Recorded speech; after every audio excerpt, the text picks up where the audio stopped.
Howdy, everyone. I'm Blake Pellerin. I currently serve Arrows Rugby as the president of the club. I've been a part of the club since its establishment in 2016.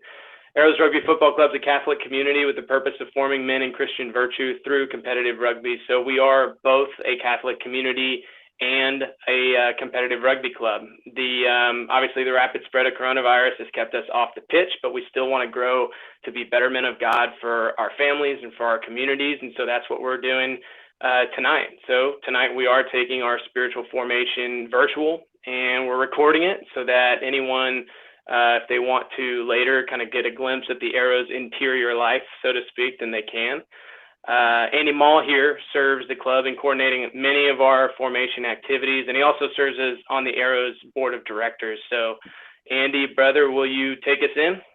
Absolutely. So yeah, my name is Andy, for anyone I haven't met in person. I am Arrow number 9, way back when, I guess. So that's been a fun journey with the Arrows.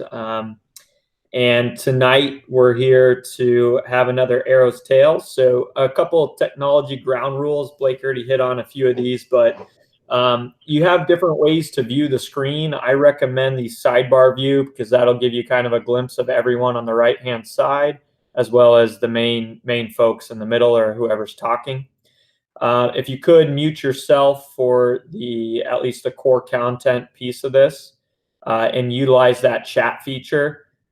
If you can, let's hold off on questions until the end, just because it does get a little choppy on these virtual presentations. But feel free to throw questions into the chat bar as they come up, and we'll circle back to them at the end.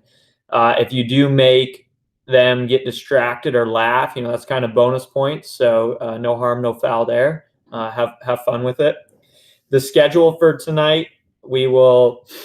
There we go. Very admirable, Kitty.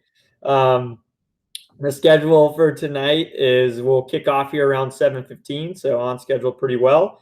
The Smyth Bros will talk until roughly 7:45 to 8. We'll take a little beverage, refreshment, replenish, fill back up, break, and come back with some Q&A, and then the rest of it will be social hour hangout time. So feel free to stay as long as you want. The formal aspect of this will wrap up around 8 to 8:15, and then into the social bit. So Arrow's Tales are very simple. They're stories of real men meeting Christ. And tonight we get to talk with Adam and Brian. So my connection with Adam and Brian actually starts with Brian. I met Brian on a flight from Colorado, I think it was. Maybe 2013. I was trying to think exactly when it was, but somewhere in that time frame. I was praying Liturgy of the Hours, and he's like, "Dude, are you playing Liturgy of the Hours?" And I was like, "Yeah." And so that kicked off a pretty intense, nerdy Catholic conversation.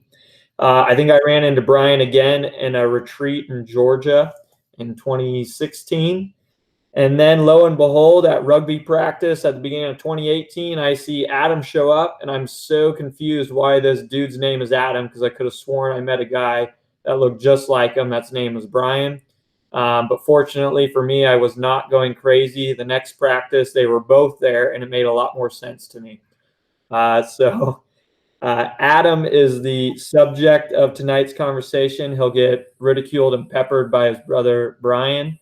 And it's a great opportunity. So if you've been following the Arrows Tales, we had Blake kick us off. So good story of a married man and his journey. Then we had Richard following that, which was really fun to hear his story, and then a growing family.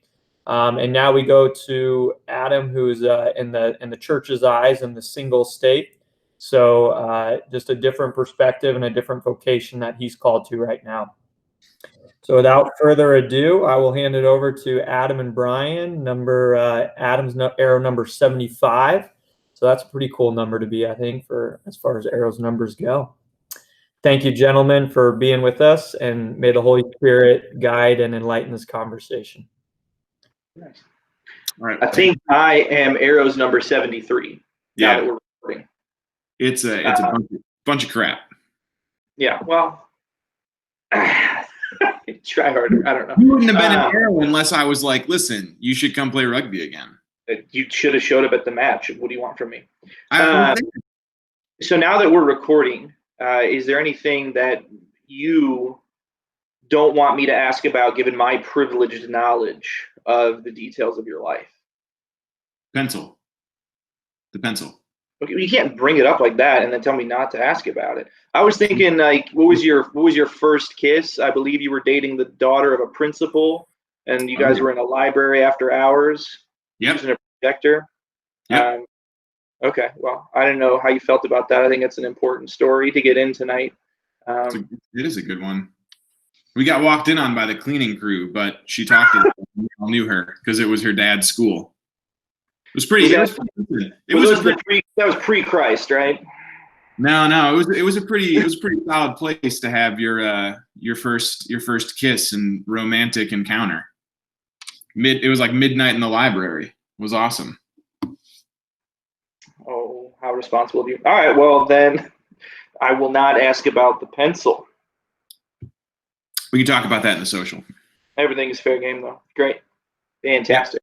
All right, cool. Well, this is your story, so why don't you just start us off kind of with your initial encounter with Christ, and then we'll go from there.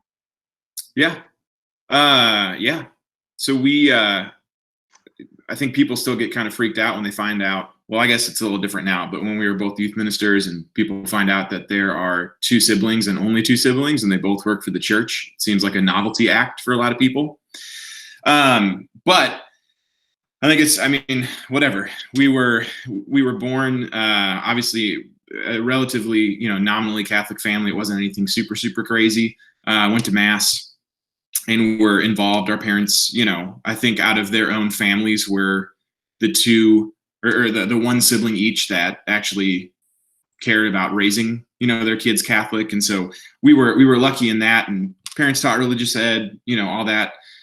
So we were involved, but I don't have many memories as like a kid of actually caring about, faith. I'm sure if people said, say your prayers before you went to bed, I probably did, but I don't have a lot of recollection of doubt or acceptance or struggle or anything like that. But adolescence kind of got crazy, and the way our family ended up, our parents got divorced when we were younger, and things were a little bit crazy. I was the young one. I was a really angry child, so I internalized a lot of that. But the summer before my freshman year of high school was the first time I encountered the Lord.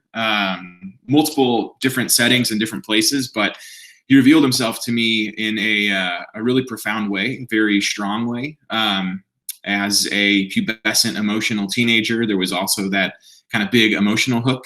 But from then, it just turned into a process of trying to discover what that meant. I know throughout my life, people have said that that supernatural gift of faith is something that seemed to come more easily to me than to other people. And it was just one of those things where something happened, and suddenly I said, what was this? And, I had a youth minister and people who loved me and said, this is the Lord. And I just said, all right, let's go for it.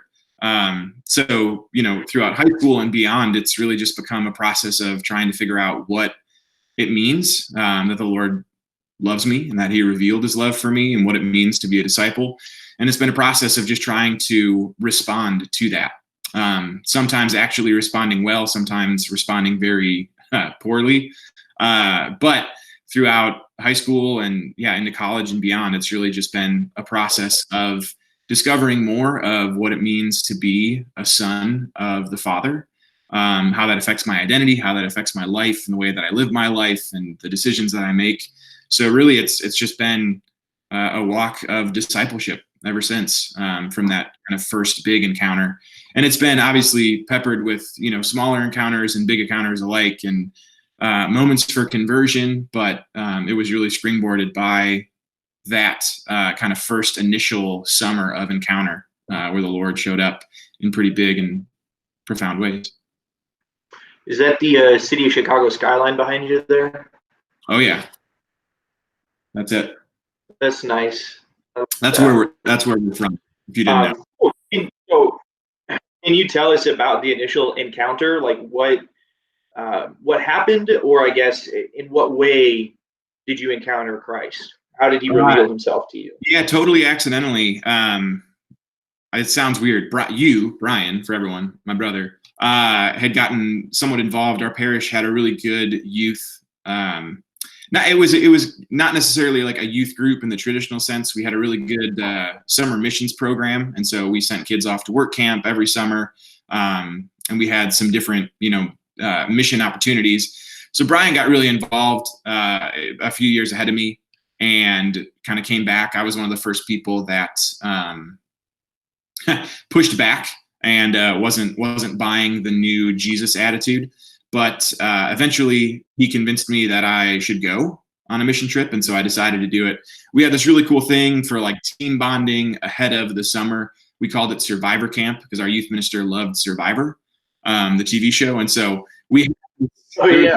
there's this couple parishioners at our parish who owned this like huge house and this huge plot of land. And so we'd go out there for like a day and just do team building exercises and like have fun. There was always a portion of it at the end when we came back to the church, and praise and worship and a bit of a charismatic spirituality was kind of the backbone to our formation and our ministry. And so really the first big encounter that I had was just sitting in the chapel at our church while Nate Gustin, this kind of random kid in our youth group, was leading praise and worship, and just sitting in the chapel, just kind of letting it happen, trying to sing along, trying to just be open. But it was, kind of the classic, teenage, I guess if you're not involved in ministry, you don't know much of what I'm talking about, but the classic initial encounter, it was a very emotional pull. It was just a sense of worth and a sense of being loved. That just kind of flooded in that moment. And so I was one of the classic youth group kids sitting in the back, just, like, what is happening? But I knew that it was something profound. I knew that it was something that was supernatural. And so I just kind of wanted more. And then later that summer, I went to my first Steubenville Youth Conference, and the very similar moment in the midst of prayer, in the midst of that community. So it was the classic, high school boy emotional hook that the Lord used just to, I think, help me realize that comfort, consolation, love that he has for me. And that was kind of the launch pad.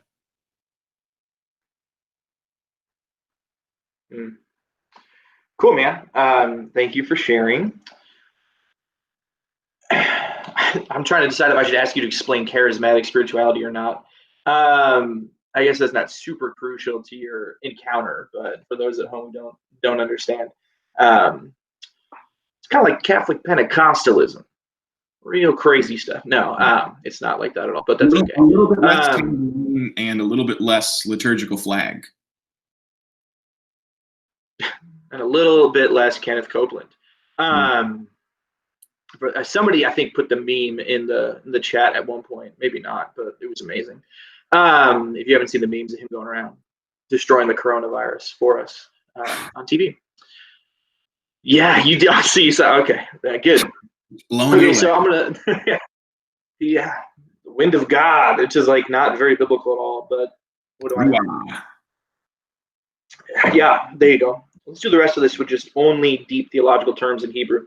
Right. I want to put you on the spot. I don't know if you've ever considered this, or if you can actually like answer this.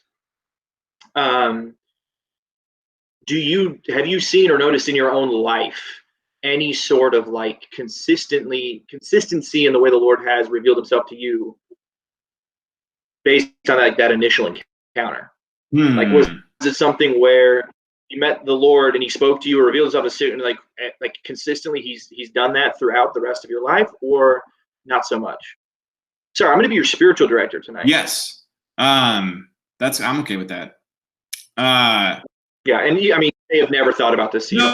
I mean, I have thought about these. It's the complicated explanation of it. I mean, it's more just words of knowledge, I think. And so in the midst of prayer, it's obviously, most of us have probably heard someone talk about hearing God speak and there's no audible voices or whatever. And so of course it's the same for me, but in the midst of prayer, in the midst of these encounters, there's always just been words of knowledge. And so just kind of simple, consoling thoughts that seemingly pop out of nowhere in the midst of your head, and you think you're crazy and this couldn't possibly be the Lord speaking.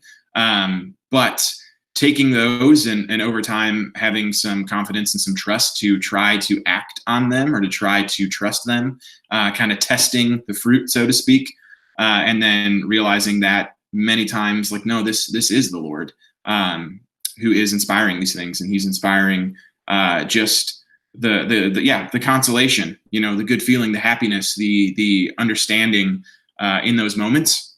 Certainly, I think post high school, I think some of the emotional, like tears and snot that can come for anyone who's ever encountered that or experienced that at like a conference or a retreat where kids just kind of like blow the top off emotionally. That has your snot. No. But okay. that hasn't obviously continued, and I think that was just kind of taking advantage. The Lord understanding that I'm an emotional being, especially as a pubescent person. But yeah, I think it's the word of knowledge, stuff that I think we all encounter. It's when we're praying, it's like from time to time you just have these thoughts, and you're like, where the hell did that come from?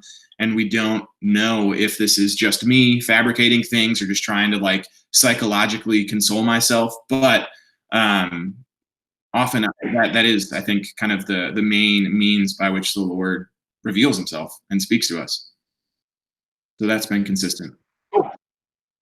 So his initial encounter in high school. Thank you, Carlos. How do you come from there to serving the church? 3 moves or less. 3 moves or less. Yeah. When I graduated high school, I was originally torn between going to play college football, not at a big fancy place, but just at a small school because people wanted me to play college football, and that seemed really cool. But then I wasn't really sure if I wanted to do that. There was also a motivating factor to not be Brian 2.0. We've had the same teachers since like 3rd grade. So the fact that you went to Franciscan and we're going to be a youth minister and everything, I think there was a defiant part of me that was like, yeah, no, that's not me. So I settled on the University of Michigan and was planning on studying. I was studying kinesiology, wanted to do physical therapy, and was all past home. Yep. And I was only there for a semester. In that semester, there was a lot of growth, and the Lord moved in some pretty big ways. Eventually called me to Franciscan, where I eventually just encountered a love for theology, a love for learning and growing in knowledge, and the love, of course, through youth ministry and through what we, kind of went through at our parish. I think there was a desire to serve in that way. So I just kind of tried it out, took a few classes, and sure enough, it just kind of seemed like the Lord was pushing or calling me in that direction. So I just kind of kept saying yes. And before you know it, I had graduated, and it felt like ministry was the right move. Felt like that was the skill set that I had. So I took a job in youth ministry. Sweet. How did you know, what was the impetus between the move from University of Michigan to this tiny Catholic conservative college in the Ohio River Valley? Well, on a very human level, loneliness, right? You were there. 2 of my best friends were there. Knowing that it was a place that was awesome and I had known and heard like these mythical stories about, and from being there for like conferences in the summer. But honestly, it's when I came to visit, I had to come pick you up for Thanksgiving because your driver's license was suspended. You remember that? We drove I do. You have to say it like that, but thank you. Yeah. But I came and you made me go on a campus tour. And so I went, but just Did I lead that tour or no? No, but you came. Kevin McCartney led it.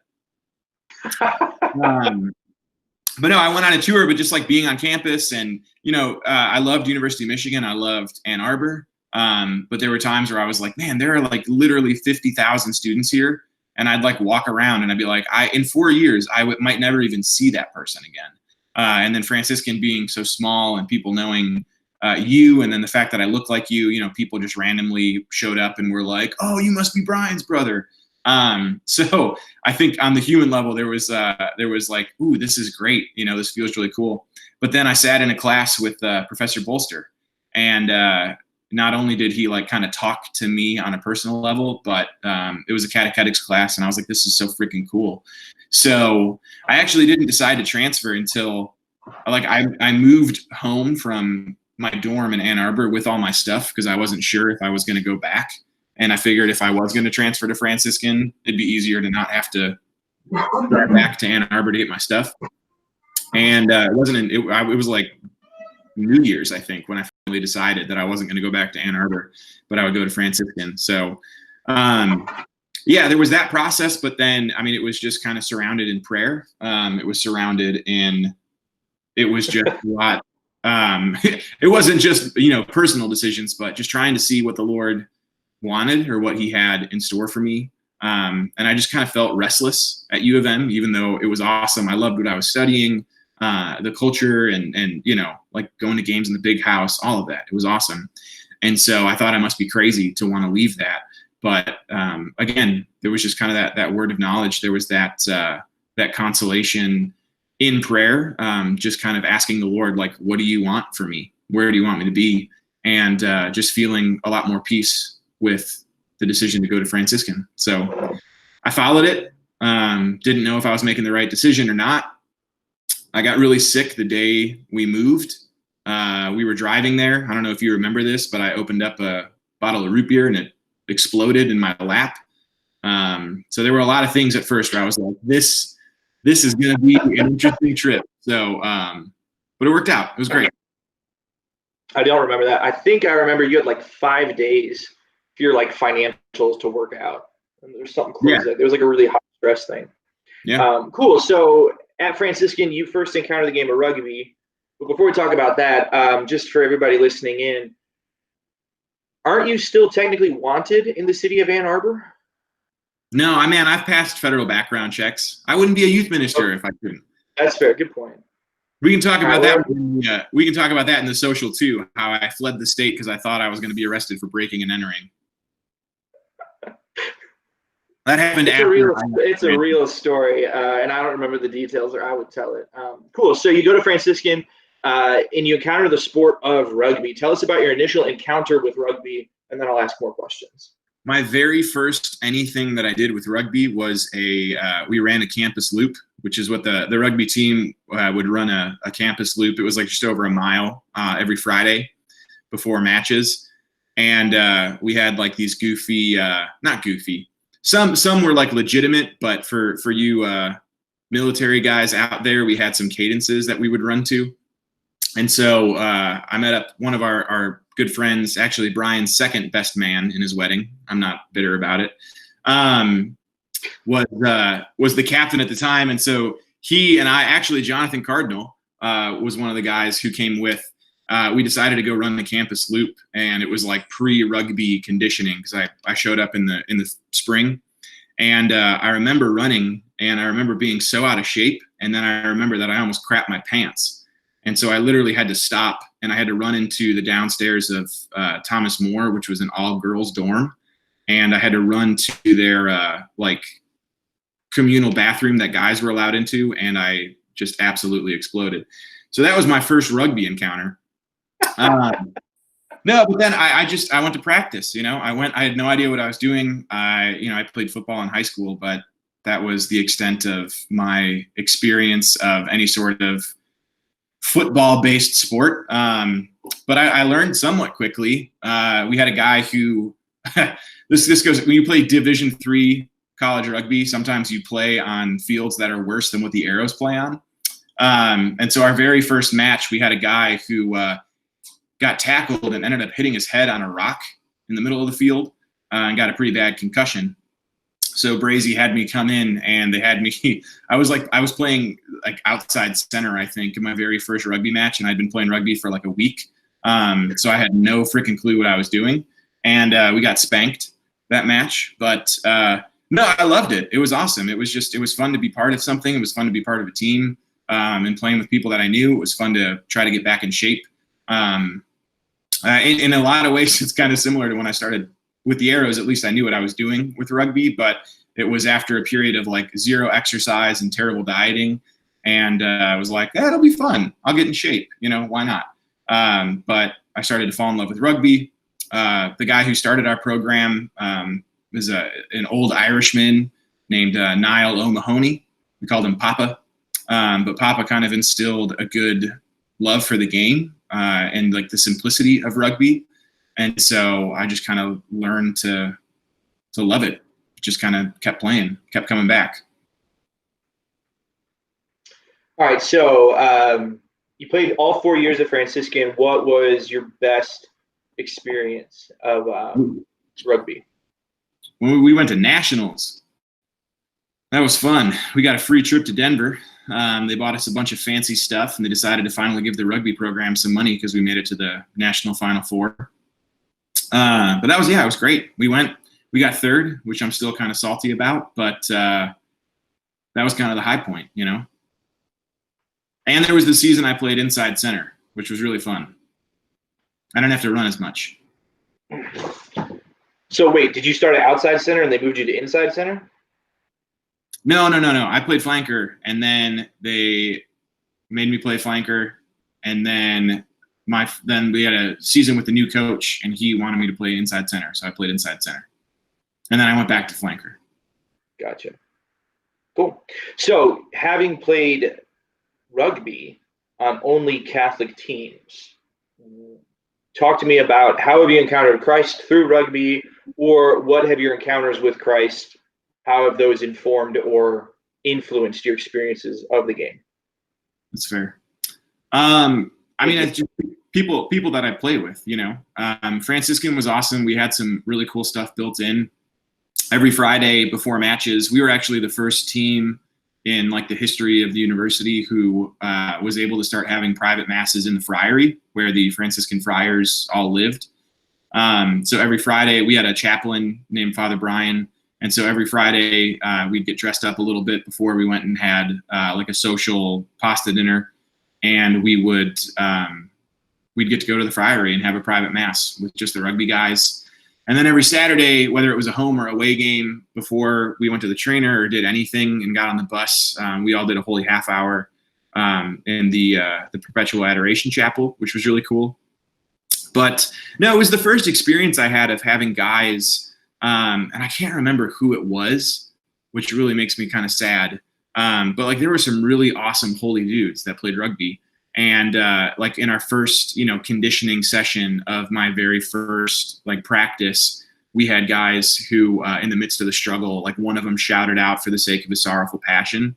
And then everyone else was just like, have mercy on us and on the whole world. And there was just a really cool influence of spirituality in the fact that we're not just here to play a sport. We're not just here to, bash people around and be kind of weird. But we're here to grow as men and to grow in virtue. And so I think just, even everything, guys got injured and, we got down on a knee and we were praying a Hail Mary, whether it was our teammate or the other team member, the other team. And there was just kind of a cool synthesis of a life of prayer and spirituality with a game where we were, playing hard and hitting guys, and so that was a really cool experience. And beyond that, just like little things and little traditions that popped up. One of my good friends, who was our open side flanker, thought it would be kind of a cool thing. We actually got in trouble after I got inducted formally for being hazed. And oh yeah, did you guys still do rookie week? Yeah, we did rookie week and all that fun traditions, and the school kind of freaked out. Did you do kangaroo court? Yeah. Oh yeah. We protested. Oh, that's awesome. I'm glad. I thought they got rid of that after my time. No, they got rid of it after me because I was the last one because they said we got hazed. But to try to forge new traditions and to appease the school. Which you did. Yeah. To appease the school, Jason, the buddy of mine, decided that it could be kind of a cool thing. He was really a big stickler about his boots. He always wanted them to look nice for game days. And so on Thursday or Friday, he would take Clorox wipes and he would try to get them nice and clean looking because he had white boots. And he thought it would be kind of a cool symbolic thing to wash the boots of rookies as part of their induction. So instead of like washing of the feet, he had the guys like bring their dirty, muddy boots, and then the veterans would like wash the boots, not literally wash them, but it was kind of that cool servant leadership from like the older guys and the leaders on the team, just to say, we're here to serve you guys, and like you're a part of this club. So there were just little things like that, I think, in like the Catholic sense that brought it in. And then obviously with the Arrows, we've got what we do, and obviously working on Sundays is kind of tough for me to make it to like community masses and things like that. But the fact that we do this, the fact that we have formation, the fact that, Mike Muma's always ready with some Jose Maria before matches, just to kind of help focus. Always with the Jose Maria. Yeah, man. It's been really cool. And I've heard not horror stories, but I mean, some of them are. I've heard stories of guys who've played on rugby clubs all over the world, and the culture of those clubs being a lot different. And I've never had that experience, which I don't know if that means I'm missing out on something and just like a life experience, or if I'm just been really lucky and to be surrounded by good men who want to play the game with dignity and passion, Yeah. So if you had to distill it down to one thing, biggest takeaway or like biggest thing that rugby has brought to your own personal relationship with Christ?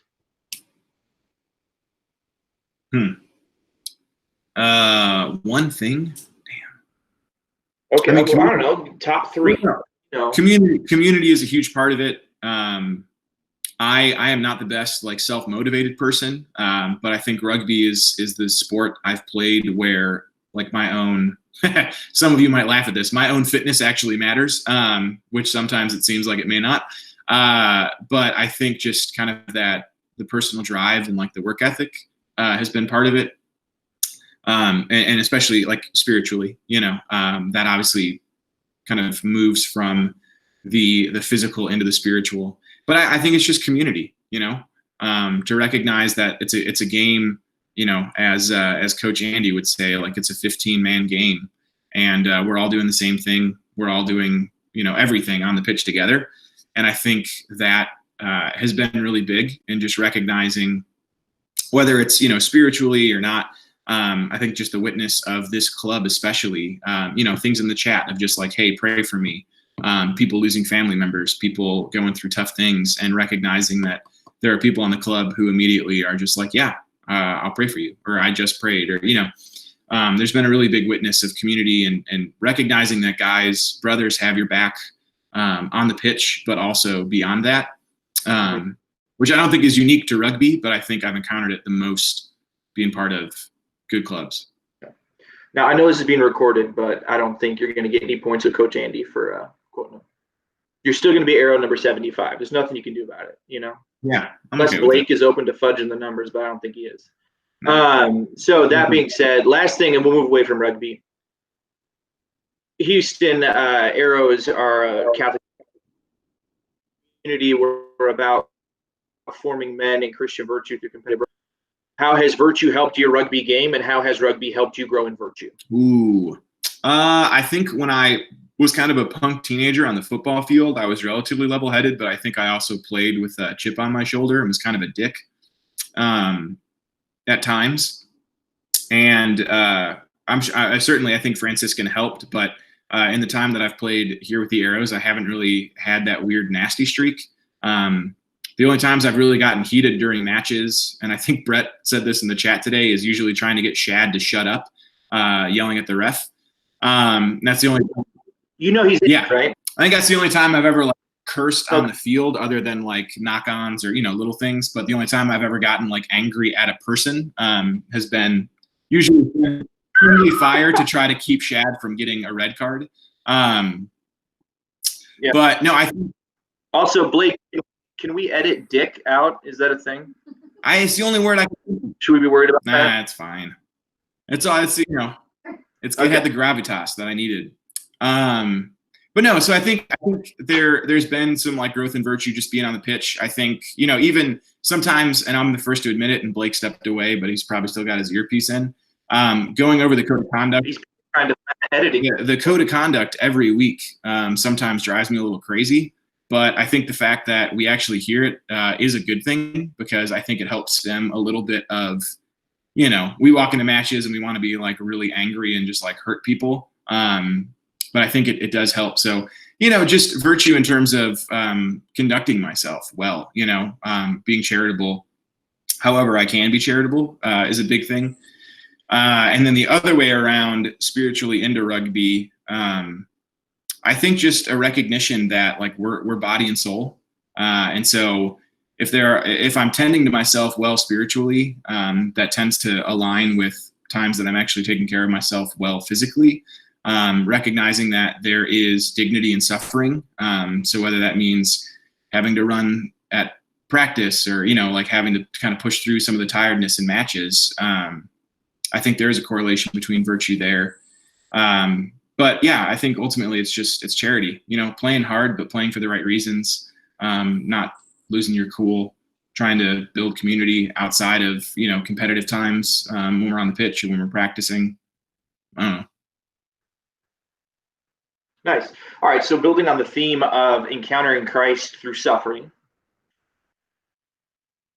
and I'll let you decide how you want to tackle this. Looking at your own life, how else have you encountered Christ through times of trial, difficulty, uncertainty, any form of suffering? Because obviously rugby comes with a very specific physical suffering, but let's talk about the anxiety of, not knowing what the future holds or what the Lord might ask of you, or anything else you're willing to share.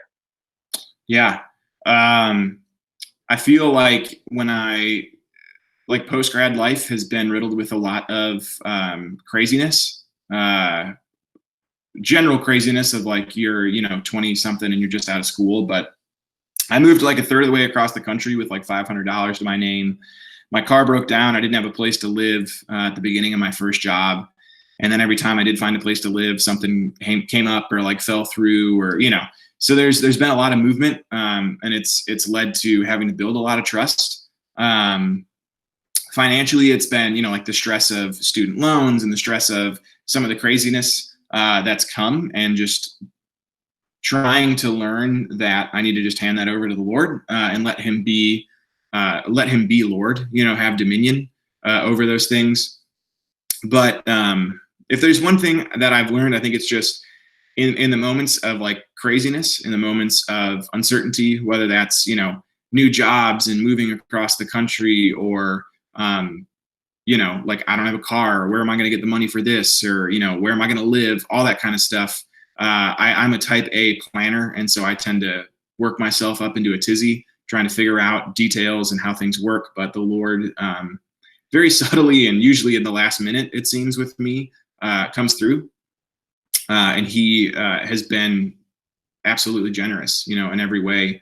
And so there's always been a means, there's always been an opportunity for me to be okay and to be fine.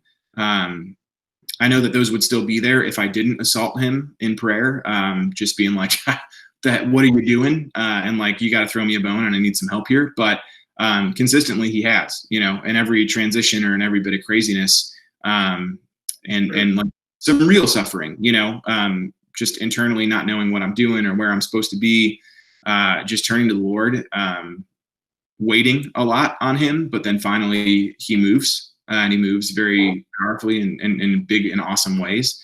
So I've never been, not taken care of. I mean, case in point, like I got furloughed and I'm like not making a salary, and was just like, all right, cool. Not to say I wasn't panicking, but I think that there's been enough trust that the Lord has built up for me to recognize that like it's going to be fine, and to seek whatever those answers and whatever that direction is in prayer has been kind of the saving grace, and if I was not connected to the Lord, and if I didn't, if I haven't had little things that have ramped up in terms of trust and dependency, I'd be a basket case.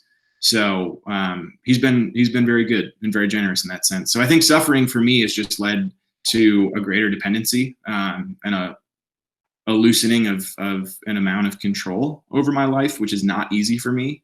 And I'm still like terrible at it, but little by little, I think I'm being perfected in that way. part of me wonders if I would be better, then maybe there would be a little bit less uncertainty and a little less suffering. But I'm not in control of that, so maybe one of these days I'll get it right. But suffering and dependency, Yeah. All right. So to quote Tracy Jordan from 30 Rock, I'm going to play devil's avocado. For the benefit of those listening, there seems to have been a progression in your own life from saying yes to the Lord, finding yourself in situations of what you've called radical dependence, but now you're saying, I know it's going to be all right. So can you give us one example? And it could be your initial move to Maryland. It can be your move to Texas. Just paint us a picture. Tell us the story of like the crazy situations you found yourself in and how the Lord provided that gave you the trust so that now being furloughed from your job, you're like, yeah, it's going to be fine. Like, how did you get to that point? Sure. I'll give a brief example. A brief chronicle of my first years in Maryland. I bought a car off of a friend before I moved to Maryland, and I got there and had planned on living with a group of guys in the city. That ended up not working out. So like 2 days after I moved, I ended up moving into the basement of a family of parishioners who had like a basement apartment. And then about a month into that car just died, and it was going to cost, like a couple $1,000s. It was going to cost more than what I paid for it to get it fixed. So I didn't have a car. I didn't have a place to live, or, most of my stuff was in boxes in a garage. But the family had this old minivan that they let me drive. I was able to save enough money, finally moved out. I moved in with a roommate. 2 days into me living there, I came home and he was sitting at the table with all the lights off in a really weird way. He lost his job, so suddenly he had no money. So I only lived there for like 8 or 9 months because he eventually moved out because he had no money to support himself. So suddenly I was stuck with like, oh crap, I can't afford to pay for this entire house myself. Found another place to live, which was also very interesting. The car that I ended up buying was sold to me with the top half of the engine block being cracked. So that car ended up dying in like 4 months, and the dealership was kind of not super helpful. So then I ended up having to buy another car. So I bought like 3 cars in a year and a half, and was like super low on money, didn't know where I was going to go, didn't know where I was going to live. But every time, something crazy worked out and I found myself in better places. And that's like a crazy thing, when your like means of transport to get to the job that you're supposed to go to, getting, shuffled, or, one place, your roommate runs out of money, you can't afford it. And then the next place, the landlord was like, no, I'm going to sell it. So either you guys can buy the house or you got to move out. So there was always kind of an ebb and a flow of, am I going to be homeless, or like, where am I going to live? Where can I afford to live? Because I work for the church and I've got a buttload of student debt. But the Lord always found ways to take care of that, so I had means of getting around, and I had means to get cars and find places to live. When I rattle it off like that, it doesn't sound as crazy as it was, but it was intense, and it was really crazy. And so how do you know it was the Lord and not just fortuitous circumstances or your own wherewithal, shiftiness, your Irish shiftiness? I am shifty. You guys have all seen me play rugby. I'm a shifty guy. I think when you were smaller. Yeah. I think that's where the virtue of faith, comes into play. Recognizing that when I'm literally begging the Lord in prayer daily of like, I need you to make this work. I like any way that this is going to work. Like, I need to have a place to live. I need something. And I think it's that dependency and just throwing it on the Lord, and then recognizing when it happens, not that life is not full of, cosmic coincidences or things just kind of happen to work out. But I also can recognize that I've been in enough crazy situations to consistently, and then for them to work out in beautiful ways, to recognize like, okay, this is clearly the Lord. These are not natural phenomena, but they are phenomena, but they are supernatural. The Lord's looking out for me. And to pray for very specific things and to try to discern that, and to try to see like, Lord, what are you calling me to do? How are you calling me to live? Whether it's going to suck or not.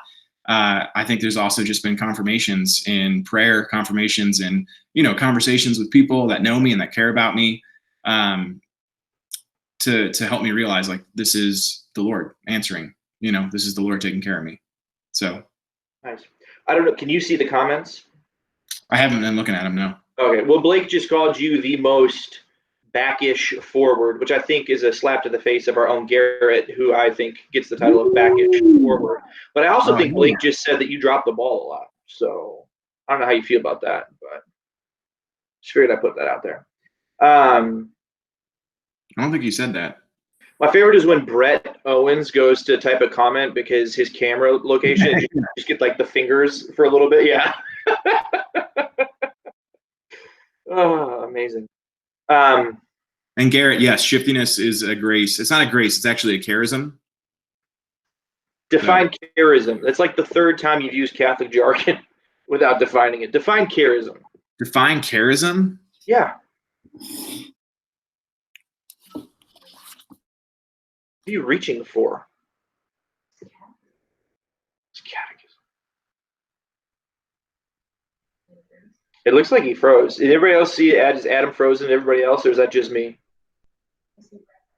Yeah, Brett is moving. Andy Mall is in a cave. Sorry. I got Blake this. has the captain thing on. I'm back. Am I in? Yeah, you're in. Okay. You're wearing that ugly Anaheim Mighty Ducks jersey again. Yeah, why is it not showing my video? You got to start your camera there, Buckaroo. I already did. There we go. Sorry, I got this janky. There it is. I got this janky computer, and I accidentally toggled the power cord, and it doesn't hold a charge. So that's what happens. Sorry, I don't remember where we were. But I asked you to define the word charism. I'll do it. It's a Greek word that means gift. St. Paul used it in the New Testament to mean gift in regards to ministerial gifts of the Holy Spirit. Yeah, it's a gift. It's a grace that's given. There you go. For the good of building up the church. God. Yeah. Sorry. That's fine. All right. So obviously your radical dependence has led to entrusting your finances to the Lord. So dang, Sam Dillon coming in with some knowledge there. Some knowledge, Koine Greek. Well, that makes sense. Being a anthropology guy, he probably knows a thing or two about ridiculous ancient languages. Tell me everything you know about Ugaritic, Sam, and I'll respect you all the more. Sorry, so let's talk about that. Here you are, you're an adult male living as a Catholic. What does that look like? So we're talking about these different encounters of Christ. You had your initial encounter, how you've encountered Christ through rugby, how you've encountered Christ through suffering, radical dependence. What does it look like for you now in terms of how you live your own life, trusting the Lord with your finances? There was another phrase you used I wanted to ask you about. You said, let him have dominion. What do you mean by that, and what does that look like in your life now, kind of across the board? Yeah, that was kind of the theme of my Lent, actually. And then Lent got turned on its head, and everyone's... Expand on that. I'll be Larry King for the rest of the... No, dominion, right? To have dominion means you have rule, you have sovereignty over something. I have dominion over, my apartment in some ways, so I can choose what to do with certain things. And I have the sovereignty, I have the reign over the things that I control and the things that I own, or the way that I choose to kind of live my life, right? I can decide I'm going to wake up early, or I'm going to sleep in, or I'm going to go to Whataburger at midnight and get a honey butter chicken biscuit, even though I probably should. Go. That's the correct order. You get a tequila. Yeah. Well, that's fair. And so I just, for the Lord to have dominion, it's a handing over of everything, My relationship with the Lord is not just when it's time to go to Mass, it's time to go to Mass, or I'm going to carve out some time to pray today. But my relationship with the Lord is an effort, a striving for him to have dominion over everything, meaning that the decisions that I make, I want to be influenced by him. I want to do his will and not my own. And so that looks different for everything. I mean, when it comes to finances, that's being on my own and having no accountability, really. I don't have a spouse to, look in on how things are going, or you probably shouldn't spend this money on this at this point, or, whatever. But for me, it's, what do you want me to do with my money? How can I be responsible when it comes to like my giving and tithing? Lord, where do you want me to give out of the way that you have given to me? And that's obviously a big part of it. But I think it just comes down to prudence. It comes down to, trying to build self-control, but also recognizing that the Lord desires he desires my whole life. He doesn't just want my ministry or my job. He doesn't just want to be involved or, to help direct when it comes to my friendships or my relationships. He wants everything. And so from, when I wake up in the morning and I pray a morning prayer, it's not just checking a box or an obligation, but it is, for me, a reorientation, that my life is sustained and driven by him. And I want to follow that. If the Lord desires for me to move to Texas, and move away from a parish and like that I had in a relationship and a girlfriend who lived there, if this is really what he wants, I want to be able to respond to that, and I want to do it because not because one day I woke up and was like, hey, this could be cool, but because over a period of time from me, what do you want for me? And so I think the goal is to respond in little ways so that when the Lord calls us in big ways, I can say yes. And so those little responses, come down to building a life of virtue, trying to care for myself and, living on my own. It's really easy to stay up until 2 a.m. and sleep in, and being a youth minister who makes his own hours. It's really easy to roll into work half an hour late and no one really cares because I can just make up that half hour, it's easy to kind of color outside of the lines. But recognizing that the Lord desires good things. He desires virtue. He desires for me to be faithful. And to be faithful and to be a good man means sacrifice. It means being disciplined. It means striving for virtue when it's easy to not strive for virtue. I don't know if that answers the question, but I think so. I think at least it's a good start to it. So to color outside the line means you agree that there are lines. Yes. Okay. Sorry, I'm like 3 deep. You talk a lot, man. So I'm starting to feel that a little bit. I've been sipping on some Elijah Craig over here. All right, so Andy Mall is looking increasingly worried because we're past 8 o'clock. So I have 2 more things. All right, I'll try to. You'll try to what? Be brief. Great. As long as you're not boxers, just be briefs. So here we go. First thing. As you shared with us your different encounters with Christ, from your pre-pubescent, 3 moves or less, that didn't go over, but from your pre-pubescent emotional experience in the back of a chapel to working for the church full time.